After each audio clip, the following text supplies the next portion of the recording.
और दोस्तों आपका हमारे YouTube चैनल में स्वागत है। और दोस्तों आज हम लोग बीपीसी टीआरई 3 के अंतर्गत सामाजिक विज्ञान कक्षा 6 से 8 के लिए पॉलिटिकल साइंस के प्रश्नों को हल करेंगे। तो देखते हैं दोस्तों पहला प्रश्न दोस्तों है, भारत में प्रत्येक नागरिक के मूल कर्तव्य हमारे संविधान में निम्न में से किस संविधान संशोधन द्वारा जोड़े गए हैं। तो दोस्तों यहाँ पे हमारा जो राइट आंसर दोस्तों है वो दोस्तों ऑप्शन ये दोस्तों है 42वें संविधान संशोधन 1976 के तहत जो है 11 मूल कर्तव्य हमारे संख्या में हैं। और इनको दोस्तों जो है सरदार स्वर्ण सिंह समिति की अनुशंसा पर इनको जो है 42वें संविधान संशोधन के तहत जोड़ा गया था। तो यहाँ दोस्तों हमारा right answer option A. Next दोस्तों है, समान पारिश्रमिक अधिनियम भारत में निम्न में से किस वर्ष अस्तित्व में आया था। तो दोस्तों यहाँ पर हमारा राइट आंसर दोस्तों है वो ऑप्शन ए दोस्तों है 1976 में। नेक्स्ट दोस्तों है, न्याय युद्ध के रूप में ज्ञात आंदोलन का हरियाणा में किस नेता के द्वारा नेतृत्व किया गया था। तो ऑप्शन दोस्तों आप सही है ऑप्शन ए देवीलाल के द्वारा। क्वेश्चन नंबर 4 दोस्तों है, निम्न में स्वतंत्र भारत में कौन से राज्य भाषाई के आधार पर निर्मित किए गए थे। तो आंध्र प्रदेश, तमिलनाडु। यहाँ पे दोस्तों जो राइट आंसर दोस्तों है वो ऑप्शन डी दोस्तों है उपयुक्त में से एक से अधिक। क्वेश्चन नंबर 5 दोस्तों है, सूचना का अधिकार भारत में है कानूनी अधिकार, मूल अधिकार, सामाजिक अधिकार या उपयुक्त में से एक से अधिक। दोस्तों सूचना का अधिकार 12 अक्टूबर 2005 को पूरे भारत में लागू किया गया है। दोस्तों ये हमारा कानूनी अधिकार है, मूल अधिकार भी दोस्तों है और सामाजिक अधिकार भी है। तो यहाँ दोस्तों हमारा राइट आंसर दोस्तों है ऑप्शन डी उपयुक्त में से एक से अधिक। और इसको जो है 12 अक्टूबर 2005 को लागू किया गया था। नेक्स्ट दोस्तों है, निम्न में से ब्रिटिश भारत में वनोन्मूलन का प्रमुख कारण कौन सा था। तो पहला दोस्तों रेल मार्ग एवं इसके संजाल की प्रसारित स्लीपरों की बढ़ती हुई आवश्यकता को पूरा करना, बिल्कुल सही। सेकंड दोस्तों शाही जलसेना हेतु इमारती लकड़ी की आपूर्ति करना, बिल्कुल सही दोस्तों। सी दोस्तों उन्नति के चिन्ह के रूप में जुताई हेतु भूमि का सुधार करना। तो यहाँ दोस्तों हमारा राइट आंसर दोस्तों है ऑप्शन डी उपयुक्त में से एक से अधिक। क्वेश्चन नंबर 7 दोस्तों है, राष्ट्रीय मानवाधिकार आयोग भारत में निम्न में से किस वर्ष स्थापित किया गया था। दोस्तों राष्ट्रीय मानवाधिकार आयोग भारत में 12 अक्टूबर 1993 को जो है स्थापित किया गया था। तो दोस्तों यहाँ पर right answer option A 1993। Question number 8 दोस्तों है, भारत की संविधान निर्मात्री सभा ने निम्न में से किसे मुख्यतः किन मामलों पर समितियों की सहायता से कार्य करना पसंद किया था। तो यहाँ दोस्तों ऑप्शन ए मौलिक मामलों पर, बी सामुदायिक मामलों पर, सी प्रक्रियात्मक मामलों पर। यहाँ दोस्तों हमारा राइट आंसर दोस्तों है उपयुक्त डी उपयुक्त में से एक से अधिक पे। क्वेश्चन नंबर 9 दोस्तों है, अपने देश में सामाजिक विभाजन की राजनीति का निम्न में से कौन सा प्रमुख कारक है। तो ऑप्शन है दोस्तों सरकार की विभिन्न समूहों की मांगों के प्रति प्रतिक्रिया, बिल्कुल सही दोस्तों। बी राजनेताओं के का किसी समुदाय की मांगों को उठाने के प्रति दृष्टिकोण। सी भारत में लोगों को अपनी पहचाने तो दृष्टिकोण। तो यहाँ दोस्तों हमारा राइट आंसर दोस्तों है वो ऑप्शन डी दोस्तों है उपयुक्त में से एक से अधिक। क्वेश्चन नंबर 10 दोस्तों है, निम्न में से भारत में रूसी क्रांति का किसको प्रभाव कहा जा सकता है। तो ऑप्शन ए दोस्तों जवाहरलाल नेहरू एवं रविन्द्रनाथ टैगोर की रूस की यात्रा। बी दोस्तों आर.एस. अवस्थी द्वारा 1920-21 में रेड रिवॉल्यूशन पुस्तक का प्रकाशन, बिल्कुल सही दोस्तों। सी 1920 के दशक में मध्य भारत में साम्यवादी दल का गठन होना। तो यहाँ दोस्तों हमारा राइट आंसर दोस्तों ऑप्शन डी उपयुक्त में से एक से अधिक। दोस्तों रूस की क्रांति 1917 में हुई थी और उस समय उसका सम्राट था जार निकोलस द्वितीय। क्वेश्चन नंबर 11 दोस्तों है, निम्न में से भारत में मंडल आयोग के गठन के समय देश का कौन प्रधानमंत्री था। तो दोस्तों यहाँ पे हमारा राइट आंसर दोस्तों ऑप्शन सी मोरारजी देसाई। और दोस्तों मंडल आयोग जो है पिछड़े वर्गों के आरक्षण से संबंधित है। दोस्तों निम्न में से भारत में धर्मनिरपेक्षता की कौन सी मौलिक विशेषता है। तो ये गत्यात्मक धर्मनिरपेक्षता है, ये प्रगतिशील धर्मनिरपेक्षता है, ये प्रबुद्ध धर्मनिरपेक्षता है। तो यहाँ दोस्तों हमारा राइट आंसर दोस्तों है उपयुक्त में से एक से अधिक। दोस्तों एक व्यक्ति एक वोट एक मूल्य के सिद्धांत का 2010 के दशक में निम्न में से किस देश द्वारा अनुकरण नहीं किया गया था। तो यहाँ दोस्तों हमारा right answer option B Fiji देश के द्वारा। अगला दोस्तों है, निम्न में से लोकसभा का कोरम कौन सा है। तो दोस्तों यहाँ पे हमारा राइट आंसर दोस्तों है वो ऑप्शन ए दोस्तों है ये सदन की कुल संख्या का 1/10 है। क्वेश्चन नंबर 15 दोस्तों है, भारत के संविधान में वाक्यांश राज्यों का संघ निम्न में से किसको स्पष्ट करता है। दोस्तों भारत के संविधान में अनुच्छेद 1 जो है ये बात कहता है कि भारत जो है राज्यों का संघ है। तो ऑप्शन है दोस्तों, कोई भी घटक इकाई संघ से विच्छेद करने की स्वतंत्रता नहीं रखती है। वी, भारत में कनाडाई नमूने की यूनियन को वैधता दी गई है। सी, हमारा संघ घटक इकाइयों के किसी आपसी समझौते का परिणाम नहीं है। तो यहाँ दोस्तों राइट आंसर ऑप्शन डी, से एक से अधिक। क्वेश्चन नंबर 16 दोस्तों है, स्वतंत्रता के समय निम्न में से किसने रियासतों को भारत में शामिल हेतु मनाने का कार्य लिया था। तो दोस्तों यहाँ पे राइट आंसर है सरदार वल्लभ भाई पटेल, जिनको भारत का बिस्मार्क भी कहा जाता है, और इन्होंने 500 से अधिक रियासतों को भारत में एकीकरण किया था। क्वेश्चन नंबर 17 दोस्तों है, धन विधेयक राज्यसभा में भारत के अंतर्गत पुनः स्थापित नहीं किया जा सकता, ये प्रावधान भारत के संविधान के किस अनुच्छेद में पाया गया है। तो दोस्तों यहाँ पे मेरा राइट आंसर दोस्तों ऑप्शन सी, अनुच्छेद 109 में। क्वेश्चन नंबर 18 दोस्तों है, भारतीय राष्ट्रवाद निम्न में से किसे तत्व को अपने में मुख्यतः समाहित रखता है। तो पहला दोस्तों राष्ट्रीय भावना की पहचान, बिल्कुल सही दोस्तों। वी, देश के लोगों में स्वयं के लिए शासन करने की इच्छा। वी, गर्व एवं एकता की भावना को। दोस्तों यहाँ पे राइट आंसर दोस्तों है ऑप्शन डी, उपयुक्त में से एक से अधिक। क्वेश्चन नंबर 19 दोस्तों, भारत में सामान्य निर्वाचन में एक प्रत्याशी हेतु शैक्षणिक योग्यताओं के अभाव के संदर्भ में निम्न से कौन सा कथन सही है। तो ऑप्शन ए दोस्तों, विधायिका के सदस्य हेतु उपयोगिताओं को लोगों की समस्याओं के हितों को समझना, जिससे प्रत्येक 5 वर्ष बाद मतदाताओं द्वारा परिचित किया जाता है। तो बिल्कुल सही दोस्तों। बी, विधायिका के सदस्य हेतु शैक्षणिक योग्यताओं का निर्धारण मतदाताओं के बहुमत को चुनाव लड़ने के अधिकार से वंचित कर सकता है। सी, शैक्षणिक योग्यता में सभी प्रकार की सेवाओं के लिए उपयुक्त नहीं है। तो दोस्तों यहाँ पर राइट आंसर ऑप्शन डी, उपयुक्त में से एक से अधिक। क्वेश्चन नंबर 20 दोस्तों है, निम्न में से कौन सी व्यवस्था प्रत्येक व्यक्ति को अपना स्वयं का उत्पीड़क होने का अधिकार प्रदान करती है। तो दोस्तों यहाँ पे जो राइट आंसर है वो ऑप्शन ए दोस्तों है, अभिजात तंत्र।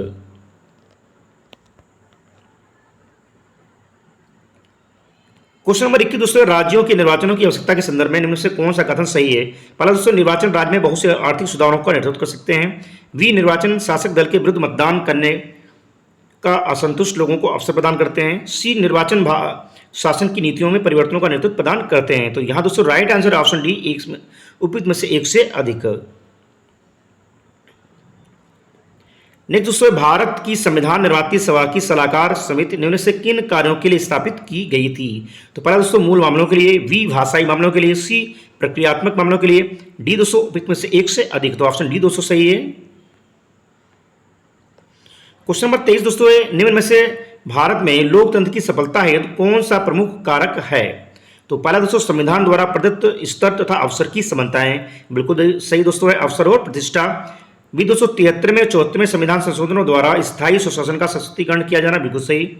सी दोस्तों, लिखित संविधान तथा देश के सभी नागरिकों हेतु नागरिक स्वतंत्रताएं। तो दोस्तों यहाँ पे हमारा राइट आंसर दोस्तों उपयुक्त में से एक से अधिक। क्वेश्चन नंबर 24 दोस्तों है, निम्न से कौन भारत में सर्वोच्च न्यायालय तथा उच्च न्यायालय के बारे में कौन सा कथन सही है। तो दोस्तों यहाँ पे हमारा जो राइट आंसर दोस्तों है वो दोस्तों है, इन न्यायालयों के संविधान की व्याख्या करने की शक्ति प्राप्त है। नेक्स्ट दोस्तों है, निम्न में से भारत में लोकतंत्र की मुख्य चुनौती क्या है। तो पहला दोस्तों, राजनीतिक व्यवस्था में महिलाओं तथा अल्पसंख्यकों का उचित समावेश सुनिश्चित करना, बिल्कुल सही। बी, देश में लोगों की सहभागिता एवं नियंत्रण में सहायक से स्थानों को सशक्त करना। सी, स्थानीय शासनों के लिए अधिक शक्ति का सुनिश्चित करना। तो दोस्तों यहाँ पे मेरा राइट आंसर दोस्तों है, उपयुक्त में से एक से अधिक। नेक्स्ट दोस्तों है, भारत के संविधान की प्रस्तावना निम्न में से किसके द्वारा राजनीतिक कुंडली बतलाया गया है। तो दोस्तों यहाँ पे मेरा राइट आंसर दोस्तों है ऑप्शन ए, के.एम. मुंशी के द्वारा। क्वेश्चन नंबर 27 दोस्तों, राज्यसभा में सीटों के आवंटन हेतु प्रावधान भारत के संविधान की किस अनुसूची में वर्णित है। तो दोस्तों यहाँ पे हमारा राइट आंसर ऑप्शन ए, चतुर्थ अनुसूची में वर्णित है। नेक्स्ट दोस्तों, राजा राम मोहन राय निम्न में से किस क्रांति की विरासतों से मुख्यतः बहुत प्रभावित थे और उन्हें राज्य के निर्माण हेतु कार्य करना शुरू कर दिया था। दोस्तों बात करें राजा राम मोहन राय, जिनको भारत का आधुनिक नक्षत्र भी कहा जाता है, भारत में समाज सुधार आंदोलनों का जनक भी कहा जाता है, भारत में भोर का तारा भी कहा जाता है, और इनके द्वारा दोस्तों जो है 1828 में ब्रह्म समाज की स्थापना भी की गई थी। और 1829 में दोस्तों इनका जो मुख्य कार्य दोस्तों था वो सती प्रथा को बाउंडेड करवाना। तो दोस्तों राजा राममोहन राय दोस्तों जो है फ्रांसीसी क्रांति की विरासतों से प्रभावित थे। और फ्रांसीसी क्रांति दोस्तों जो है 1789 में लुई 16वां के समय में हुई थी।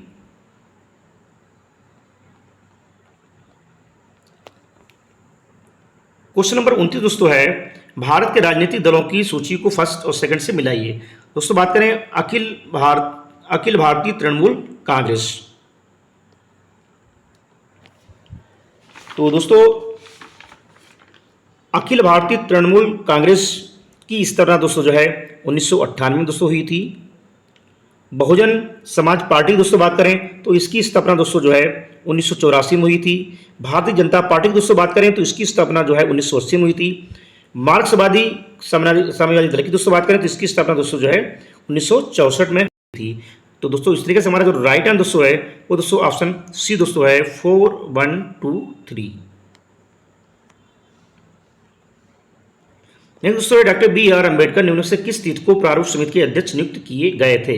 दोस्तों प्रारूप समिति के अध्यक्ष दोस्तों जो है ये भीमराव अम्बेडकर 1947 में नियुक्त किए गए थे। तो दोस्तों यहाँ पे हमारा जो राइट आंसर दोस्तों होना चाहिए वो यहाँ पे नहीं है। तो राइट आंसर दोस्तों जाएगा और से कोई नहीं।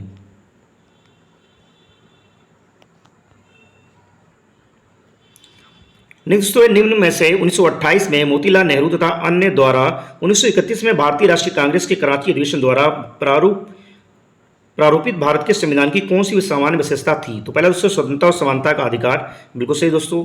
बी दोस्तों अल्पसंख्यकों के अधिकारों का संरक्षण। सी सार्वभौमिक वैश्विक मताधिकार। तो दोस्तों यहाँ पे मेरा राइट आंसर है ऑप्शन डी दोस्तों में से एक से अधिक। और दोस्तों कराची अधिवेशन में जो है गांधी जी ने कहा था कि गांधी मर सकता है किंतु गांधीवाद जिंदा रहेगा। दोस्तों निम्न से कौन सा कथन भारत में समानता के अधिकार के बारे में सही है। ये अधिकार नकारात्मक समानता की परिकल्पना नहीं करता। ये अधिकार अवैधता को शाश्वत करने के लिए प्रयुक्त नहीं किया सकता। सी दोस्तों कि समान को समान माना जाना चाहिए। तो यहाँ पे राइट आंसर ऑप्शन डी में से एक से अधिक। नेक्स्ट तो निम्न में से किसने परिभाषित किया था कि लोकतंत्र एक ऐसा शासन होता है जिसमें प्रत्येक का एक भाग होता है। तो दोस्तों यहाँ पे ये कथन दोस्तों जो है ये सीले के द्वारा दिया गया है।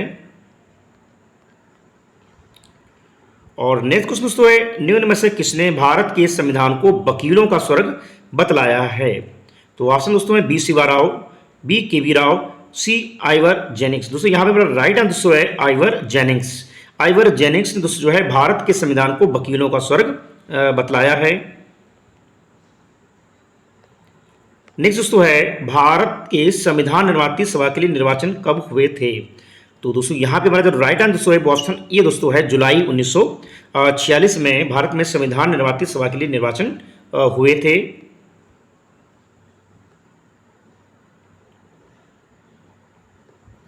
अगला क्वेश्चन दोस्तों है निम्न में से जनवरी 2019 तक लोकसभा में अनुसूचित जाति एवं जनजाति के लिए कितनी सीटें आरक्षित थीं। दोस्तों जनवरी 2019 तक लोकसभा में अनुसूचित तथा जनजाति के लिए 84 सीटें अनुसूचित जातियों के लिए तथा 47 सीटें जो है अनुसूचित जनजातियों के लिए आरक्षित थीं। तो दोस्तों ऑप्शन सी सही है।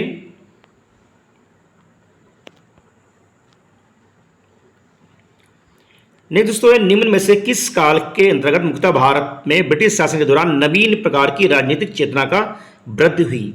दोस्तों यहाँ पे दोस्तों बात करें हमारा राइट आंसर दोस्तों है ऑप्शन सी 19वीं शताब्दी के प्रथम अर्ध काल तक। दोस्तों 19वीं शताब्दी दोस्तों बात करें तो 1801 से लेके 1899 तक जो है विभिन्न संस्थाओं की स्थापना हुई। विभिन्न समाज सुधारकों के द्वारा प्रयास किए गए, चाहे वो राजा राममोहन राय हो जिनके द्वारा जो है 1828 में ब्रह्म समाज लाया गया। 1875 में दोस्तों जो है दयानंद सरस्वती के द्वारा आर्य समाज को लाया गया। 1896-97 में स्वामी विवेकानंद के द्वारा रामकृष्ण मिशन को लाया गया। 1873 में दोस्तों जो है ज्योतिबा फुले के द्वारा सत्यशोधक समाज को लाया गया। तो दोस्तों यहाँ पर राइट आंसर दोस्तों है ऑप्शन सी 19वीं शताब्दी के प्रथम अर्ध काल के दौरान।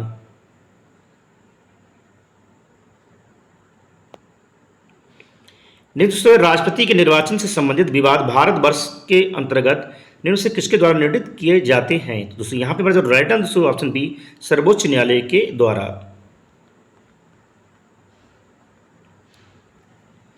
नेक्स्ट दोस्तों है, निम्न में से किसने टिप्पणी की थी कि लोकतंत्र चेतन और अचेतन की मन की एकता है? तो दोस्तों यहाँ पर राइट आंसर ऑप्शन ए हर्नसा।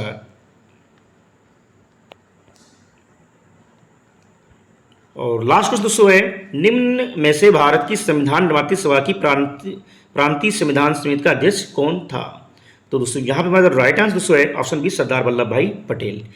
तो दोस्तों ये थे बीपीएससी टीआरई 3 के अंतर्गत सामाजिक विज्ञान कक्षा 6 से 8 के लिए पॉलिटिकल साइंस के प्रश्नों को हल किया गया।